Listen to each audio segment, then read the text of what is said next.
So we're here to discuss together how American and Swiss stakeholders they can bring new sustainable solutions for a greener future. For the 2018 Environmental Performance Index, we have 180 countries that we've ranked on 24 different of these metrics. Of these 180, Switzerland ranks number 1, which is pretty good. It's in a company with a lot of other wealthy democracies. But what really sets it apart is not just that they have wealth, which is no guarantee that you're going to have a good environment, but also the commitment that the government provides and the citizens also have towards protecting the environment and making sure they're doing very well at international goals. We have a whole recycling, a very good recycling index. We have water purification plants, so 98% of the water is really clean drinking water, which is available in Switzerland. We have our own Swiss mountains here with the Ober-Rondinone 7 Magic Mountains behind us. And we're outside Las Vegas because Las Vegas has this reputation of being a hyper-consumptive city. And in fact, it is one of the world's great conservation stories. For the city specifically, we've tackled, the big three, the E, the energy, waste, and water of sustainability with remarkable success. 100% of our city facilities are powered by renewable energy, produced at Boulder Solar and also from Hoover Dam. We have over 40 city facilities that have solar-powered parking garages, so the covers that you have over your cars, those are generating energy for our own city facilities. So a big story in the hospitality industry is the use of food and the waste that is produced with the intersection between clientele and restaurants and hotels. We've surprisingly been very adept at managing that waste for the last decade. We collaborate on how we can better improve solar energy in Nevada, and also how can we pay attention to this, like you said, unique environment. We are looking at what do we need to do as far as cleaning is concerned. What we've actually found under Dr. Batista and Allison Boeing is that in Nevada, our rain is basically really hard and fast. And so we really don't need to clean solar at all. The efficiency gain in most cases is very minimal compared to the cost of using water and even the manpower to do the cleaning. So I found that was very unique. I think one of the things that we've recognized in the energy field is that Switzerland ranks second in the world and first in Europe as far as their impacts on climate change. You're getting basically carbon-free electricity, which is historic investments in nuclear and hydropower. And this really provides a great platform for what the world can look to in the future about getting clean energy. Food is 6 to 10 days old by the time it gets here and has lost most of its nutrition and shelf life and flavor. You don't often think about food being grown in the Las Vegas Valley, but it's time, and it's actually time not just for Vegas, but around the world.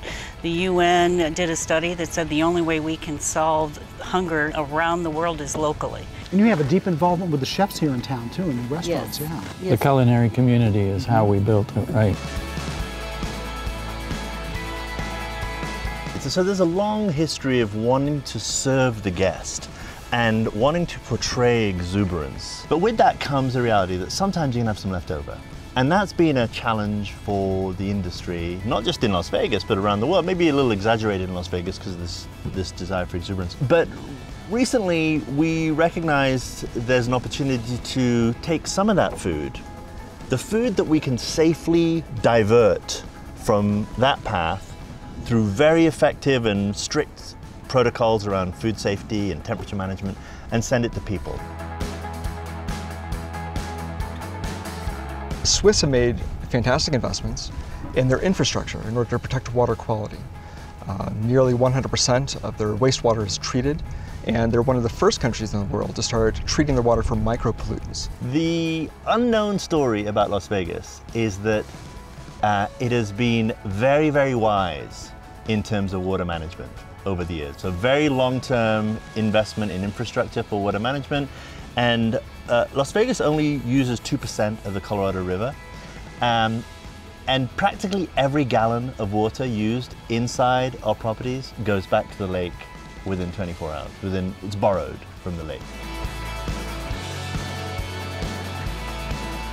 I personally think it's impossible for the city of Las Vegas to talk about its successes without talking about the history of partnerships in the Las Vegas Valley.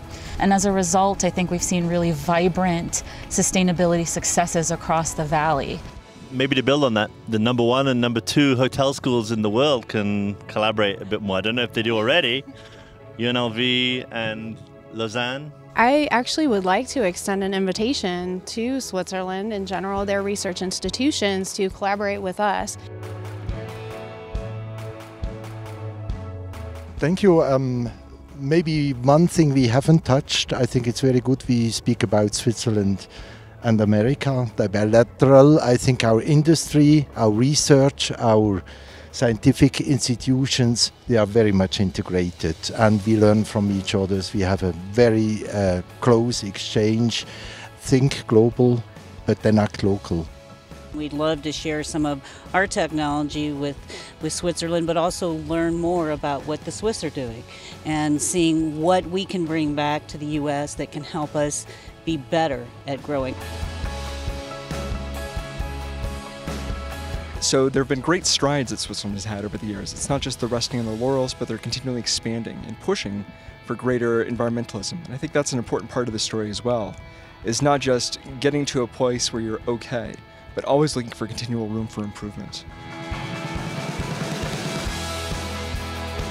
But I think something we could learn from Switzerland definitely drills down to the personal ethos of every individual resident and what role they play within their own behavior. And I think if there's one thing that the Swiss have shown us is that a small country can make a huge difference in the world. And if everyone would take that basis that they've laid out and understand that every single person can make a difference, we can all change the world. And I think that actually that's what this event, Swiss Touch, is all about. It's helping create a culture of sustainability around the world.